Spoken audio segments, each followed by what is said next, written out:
नमः शिवाय गुरवे सच्चिदानन्दमूर्तये निष्प्रपञ्चाय शान्ताय निरालम्बाय तेजसे। हरिओम प्रभु जी। आज के इस प्रश्न परिषद में आप सबका स्वागत है। आज का प्रश्न गोंडल गुजरात से सोनल पटेल जी का है। उन्होंने पूछा है कि ज्ञानी की दृष्टि आत्मा में ब्रह्म में रहती है, मैं तो देह भाव से मुक्त ही नहीं हो पाती, इसका क्या उपाय है। देखो प्रभु जी, आपके प्रश्न में ही आपके प्रश्न का जवाब छिपा हुआ है। थोड़ा सोचोगे तो अपने आप रास्ता मिलता ही है। फिर भी हम इसकी चर्चा करते हैं। ज्ञानी की दृष्टि आत्मा में ही रहती है, ब्रह्म में ही रहती है, मैं तो देह भाव से मुक्त ही नहीं हो पाती, इसका क्या उपाय है।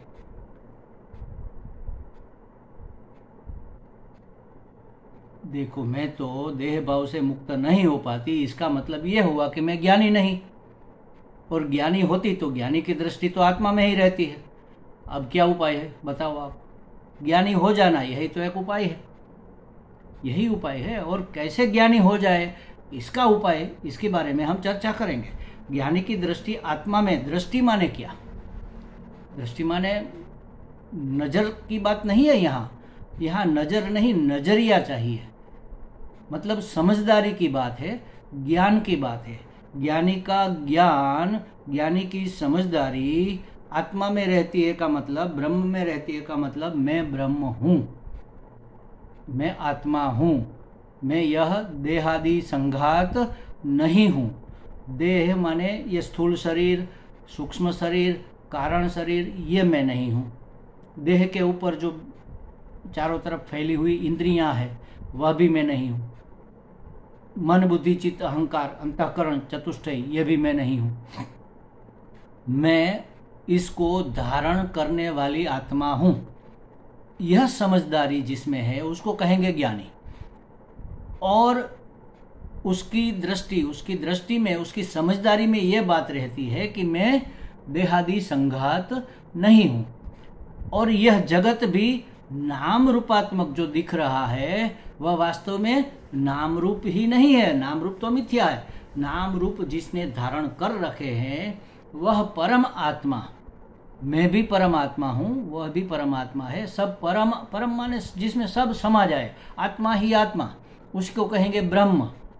आत्मा हम अगर इस देह के अंदर ही समझते हैं तो इसको विस्तृत बताने के लिए कहा ब्रह्म।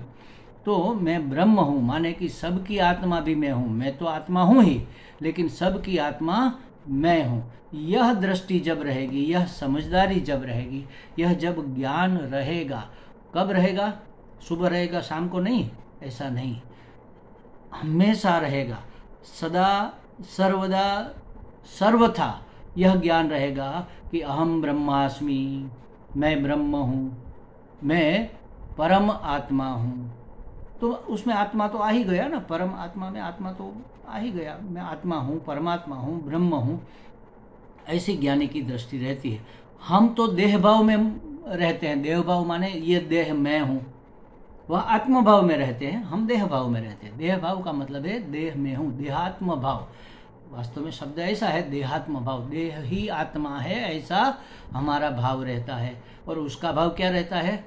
आत्म भाव रहता है। आत्मा ही मैं हूँ, देह नहीं मैं हूँ। देह तो इसके वस्त्र है। अच्छा, सिर्फ देह की ही बात नहीं है, हमने जो जो वेश धारण किए हैं वो सब मैं नहीं हूँ। माता का वेश लिया, पिता का वेश लिया, पुत्र का वेश लिया, सगे संबंधियों का जो भी नाम है, फूफा फूफी, मामा मामी, ये सब वेश लिए। अच्छा, वर्क करते हैं, उसके ऊपर से वर्क नामानी, मतलब कार्य नामानी होता है। तो अफसर हूँ, टीचर हूँ, सफाई कामदार हूँ, जो भी, न्यायाधीश हूँ। तो ये न्यायाधीश और टीचर और ऑफिसर, ये हमारे वेश है। पिता माता, ये हमारे वेश, हमारी भूमिका है। तो ये भी मैं नहीं हूँ, ये तो मेरी भूमिका है। जो मुझे पाठ अदा करना है इस विश्व मंच के ऊपर, इस जीवन में, वह मेरी भूमिका है, मैं नहीं हूँ। मैंने उस भूमिका को निभाना है और इस वेश को मैंने पहनना है। तो जब यह ज्ञान हो जाता है तब दृष्टि आत्मा पर रहती है। अगर नहीं है, देह भाव पर है, तो इस ज्ञान को बार बार बार बार हमें दृढ़ करना चाहिए। इसका क्या उपाय है? बस हाँ, ये महत्व की बात है। देहाध्यास छूट जाए, मतलब देह भाव, देहात्म भाव मिट जाए और आत्म भाव व्याप्त हो जाए, ब्रह्म भाव प्रवृत्त हो जाए। इसके लिए क्या उपाय है? तो ज्ञान प्राप्ति एकमात्र उपाय है। अच्छा, कैसे ज्ञान मिलेगा? इसका उपाय कई शास्त्रों में कई तरह से बताया गया है। कैवल्य उपनिषद में कहा है, श्रद्धा भक्ति ध्यान योगादवैहि। श्रद्धा से, भक्ति से, ध्यान के योग से उसकी प्राप्ति होगी। उसकी ब्रह्म की माने ब्रह्म भाव की, ब्रह्म तो हम है ही, आत्मा तो हम है ही, आत्म भाव की प्राप्ति होगी, देहात्म भाव की निवृत्ति होगी। तो कैसे? श्रद्धा से, भक्ति से, ध्यान से और इन सब के योग से। श्रद्धा से माने क्या, भक्ति से माने क्या, ये तो हम जानते हैं। श्रद्धा माने जो हमारा लक्ष्य, श्रद्धा किसके प्रति? तो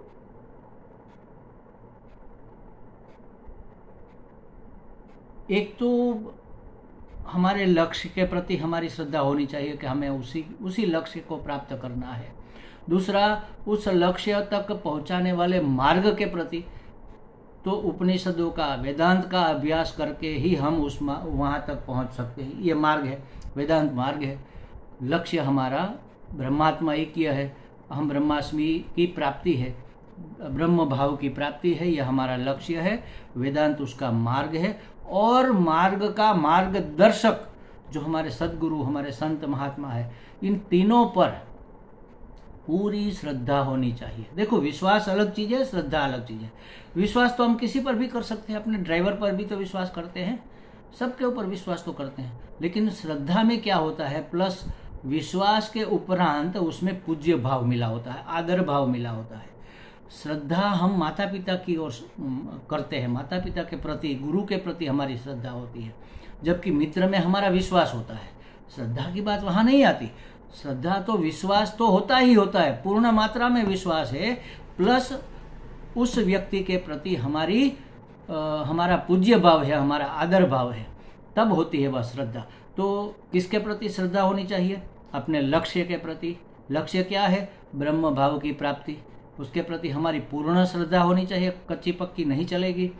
और वहाँ तक पहुँचने के मार्ग के प्रति, उस मार्ग में हमारी, आज हमने ये ज्ञान मार्ग अपनाया, कल हम कर्म मार्ग में चले जाए।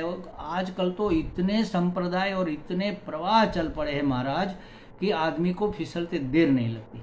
फिसलना माने अपने मार्ग से च्युत हो जाना, किसी दूसरे मार्ग में नहीं। ये नहीं कहता कि कोई दूसरा मार्ग खराब है या अपूर्ण है, सब सही है, लेकिन आपने जो मार्ग चुना है वह आपके स्वभाव के अनुकूल है, इसलिए आपकी इसमें रुचि हुई है। तो इसी एक मार्ग पर कैसे आगे बढ़ा जाए? तो इसका मार्ग है वेदांत। इसमें पूरी श्रद्धा होनी चाहिए।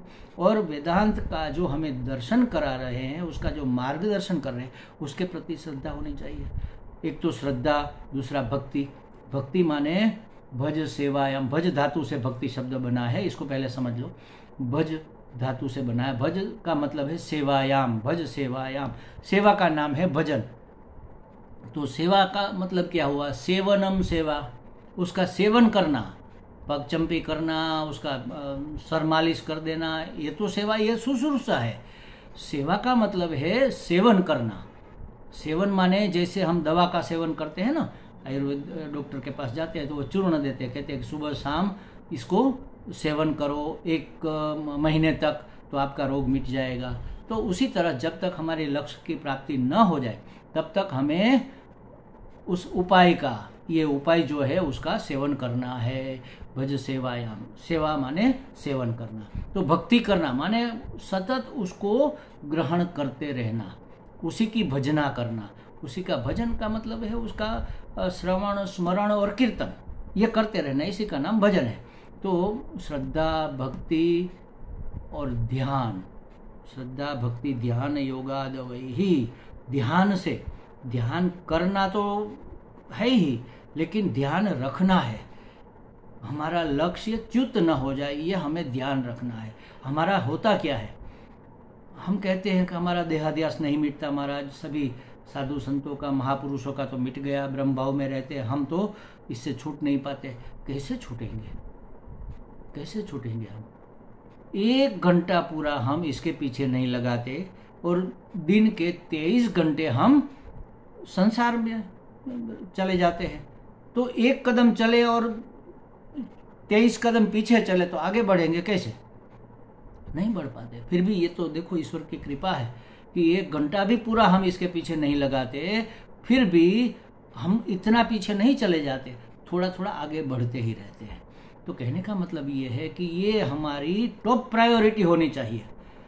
शॉपिंग लिस्ट, हमारे स्वामी जी कहते हैं हमारे पास शॉपिंग लिस्ट है, ये करना है, वो करना है, यहाँ जाना है, वहाँ जाना है, ये पाना है, वो पाना है, इसको बदलना है, उसको बदलना है, ये सब पूरा लिस्ट रहता है। और उसमें सबसे लास्ट में अगर फिर समय बचा, अगर फिर अनुकूलता हुई, अगर फिर इच्छा हुई, हमारी मन हुआ, तो हम सत्संग करेंगे। इसको हम लास्ट प्रायोरिटी में रखते हैं और चाहते हैं कि हमें टॉप चीज मिल जाए। कैसे मिलेगी? जरा सोचो तो सही। मैक्सिमम हमारा एक और परम लक्ष्य, एकमात्र लक्ष्य यही होना, सभी लक्ष्य उसी में समा जाए, इतना बड़ा ये लक्ष्य, एक ही हमारा टारगेट हो, टॉप प्रायोरिटी में हो और एक ही लक्ष्य हो, बाकी सब उसके अनुसार हो। हमें ज्ञान प्राप्त करना है, हमें मुक्त होना है और मुक्त होने के लिए जो भी करना है वह हम करेंगे। अच्छा, इसके सिवा और कुछ करना पड़ेगा तो वह ऐसे करेंगे कि हम मुक्ति में उसको सहायक बना सके। जैसे समझो हर काम में तो हमें आनंद नहीं आता ना। मैं कभी कभी बच्चों, छोटी जो बच्चियाँ होती है उसको मैं कभी सीख देता हूँ, सलाह देता हूँ कि वो कहती है कि स्वामी जी हमें सब, बाकी सब तो अच्छा लगता है लेकिन रोटी बनाना अच्छा नहीं लगता। तो महाराज अच्छा लगे उस तरह से बनाओ, अच्छा नहीं लगता, जैसे अच्छा लगे उस तरह बनाओ। उसने कहा कैसे बनाए? हमने कहा क्या तुम्हें अच्छा लगता है? तो हमें फास्ट ट्रैक पर जो गाना चल रहा है ना उसके ऊपर डांस करना अच्छा लगता है। तो ऐसा करो, जब मम्मी पापा बाहर गए हैं और रोटी बनाना तुम्हारे जिम्मे है, दरवाज़ा करो बंद, रेडियो चलाओ और ज़ोर ज़ोर से चलाओ, कोई भजन, कोई कीर्तन, कोई धुन, जो भी है आपको जो पसंद है, फास्ट ट्रैक में, और फिर डांस करते करते आटा गूंदो, रोटी बनाओ। और ऐसा ज़रूरी नहीं कि रोटी आप गोल ही बनाओ, आप 2 रोटी गोल बनाओ, 2 रोटी तिकोन बनाओ, 2 रोटी स्क्वायर बनाओ, आपको जैसी मर्जी बनाओ। रोटी तो रोटी है, उसमें क्या है, आकार से क्या लेना देना, ठीक से बननी चाहिए, ठीक से पकनी चाहिए। तो या तो हमें काम पसंद आना चाहिए, या तो जो काम मिला है उसको हमें कैसे पसंद करना है, इसका रास्ता ढूंढ लेना चाहिए। तो उसी तरह हमें परम की प्राप्ति करनी है। लेकिन अभी तो हम संसार में है स्वामी जी, बच्चों की जिम्मेवारी है, नौकरी भी करनी पड़ेगी, पैसे भी कमाने पड़ेंगे। हाँ करो, सब करो, लेकिन वह हमारी ड्यूटी समझकर, वो तो ठीक है, ये हमारा रोल है, ये समझकर करो। इस रोल को निभाते हुए हमें परम लक्ष्य को प्राप्त करना है। हम नौकरी कर रहे हैं, पैसे कमा रहे हैं, किस लिए?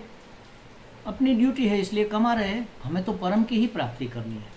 लेकिन ये तो हमारा बीच का एक रोल आ गया, तो रोल निभा रहे हैं बस, और क्या। बच्चों से बहुत प्रेम करो, लेकिन ममता नहीं। अहमता, ममता और कामना तो हमें बांधती है। बहुत प्रेम अलग चीज़ है, ममता अलग चीज़ है, कामना अलग चीज़ है, मोह अलग चीज़ है। उससे मोह नहीं, आसक्ति नहीं होनी चाहिए। तो ये बहुत पतली रेखा है महाराज, प्रेम और आसक्ति के बीच में। इसको ठीक से पहचान लेना चाहिए। एक कदम उधर रखा, आसक्ति हो गई, और एक कदम इधर रखा, प्रेम हो गया। तो प्रेम तो कभी बांधता नहीं है ना, मुक्त करता है।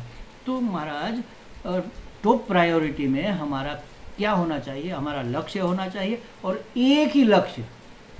अच्छा, ऐसा करते हैं, पहले बच्चों की शादी वादी कर देते हैं, फिर देखेंगे, फिर इसके पीछे पड़ जाएंगे। तो ये लक्ष्य तो 2 हो गया, और ऐसे तो कितने लक्ष्य हो गए। अभी थोड़े ये बैंक बैलेंस बना ले, फिर सत्संग, पूरा दिन पूरी रात सत्संग ही करेंगे। किसको पता महाराज कल हम रहे न रहे, कब मौका मिलेगा ये। तो टॉप प्रायोरिटी में हमारा ये होना चाहिए, एक ही लक्ष्य होना चाहिए। लक्ष्य, मार्ग और मार्गदर्शक के प्रति पूर्ति श्रद्धा होनी चाहिए। हमारे उस कार्य के प्रति हमारा भक्ति भाव होना चाहिए, लगाव होना चाहिए, और ध्यान पूर्वक पूरा दिन यही विषय हमारे स्मरण में चलता रहे, तो स्मरण भी तो एक भक्ति है। तो ये स्मरण में रहे, ध्यान में रहे। श्रद्धा भक्ति ध्यान योगा वही। गीता जी में भी भगवान ने कहा श्रद्धावान लभते ज्ञानम, ज्ञान चाहिए श्रद्धा करो, श्रद्धावान लभते ज्ञानम। और क्या करे महाराज, तत्पर, उसके लिए तत्परता दिखाओ, माने कि एक ही लक्ष्य हो और वही ध्यान में रहे, उसी का ध्यान हमेशा रहे, उसको कहेंगे तत्परता। जैसे जल्दी जल्दी जल्दी, हमें किसी चीज़ की जल्दी होती तो क्या करते, चलो चलो जल्दी करो, गाड़ी निकल जाएगी, समय हो गया जल्दी करो। कितने तत्पर है वहाँ पहुँचने के लिए, इतनी तत्परता होनी चाहिए। जैसे रामकृष्ण परमहंस का एक किस्सा आता है, उसने अपने शिष्य को नदी में दबा दिया और वो तड़पने लगा बाहर निकलने के लिए। इतना तड़पा, जितना जोर था सब लगाकर एक साथ बाहर आया। महाराज क्या कर रहे हैं आप, मुझे मार डालना चाहते? नहीं, अंदर जब था तब तुम्हें क्या मन में आ रहा था? यही आ रहा था कैसे बाहर निकलूँ और कैसे एक सांस ले लूँ। वो जितनी तत्परता बाहर निकलने की थी, इतनी तत्परता अगर परमात्मा प्राप्ति की हो जाए तो मिल जाएगा। तो तत्पर, श्रद्धावान लभते ज्ञानम, तत्पर, ऐसी तत्परता होनी चाहिए। और संयत इंद्रिय, और इंद्रियों का संयम। ये नहीं कहते कि विषयों का भोग करो ही नहीं, भोजन करो ही नहीं, ये तो बात नहीं है। कुछ देखो ही नहीं, हो ही नहीं सकता, लेकिन उसमें संयम होना चाहिए, कोई नियम होना चाहिए, नियमन होना चाहिए, संयमन होना चाहिए। बस ये तीन चीज़ें अगर है तो आपको ये ज्ञान हो जाएगा। और ज्ञानी की दृष्टि कहाँ रहती है? हमेशा ब्रह्म पद में, आत्म पद में ज्ञानी की दृष्टि रहती है। और हमारी देह दृष्टि तब निवृत्त होगी जब हम ज्ञानी होंगे, हमें लगता है। और अच्छा, ये सब तो क्या कहते हैं इसको, अनिवार्य आवश्यकता है, ये तो अधिकारित्व हुआ। अब साधन क्या है? श्रद्धा, भक्ति, ध्यान, तत्परता, संयम, ये सब आवश्यकता हमारा अधिकारित्व हुआ। हमने पात्र तैयार किया, अब काम तो करना है ना। क्या करना है? तो कहते हैं श्रवण मनन निध्यासन। श्रवण करो, बार बार सतत श्रवण करो। जब श्रवण करना रुक जाए तो मनन करो, जो श्रवण किया है उसके बारे में सोचो कि हाँ, शास्त्र में ये बात कही है, इसका मतलब ये हुआ, वह बात कही है, उसका मतलब वह हुआ।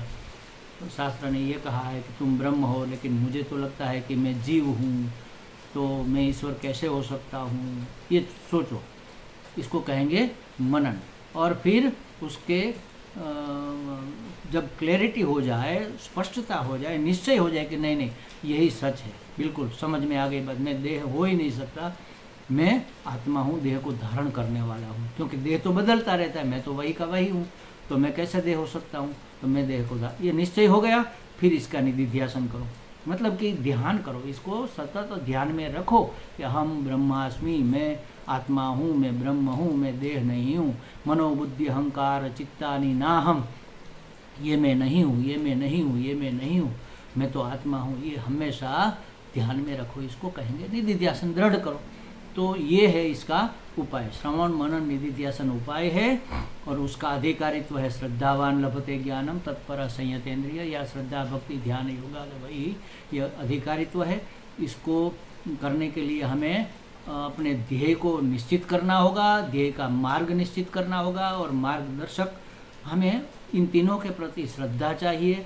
और ये हमारा जो लक्ष्य है वो हमारी टॉप प्रायोरिटी में होना चाहिए, तब अहम ब्रह्मास्मि का भान सतत रहेगा, सभी समस्याओं का समाधान हो जाएगा। अखंड आनंद, अखंड एक रस आनंद की जीवन में व्याप्ति हो जाएगी।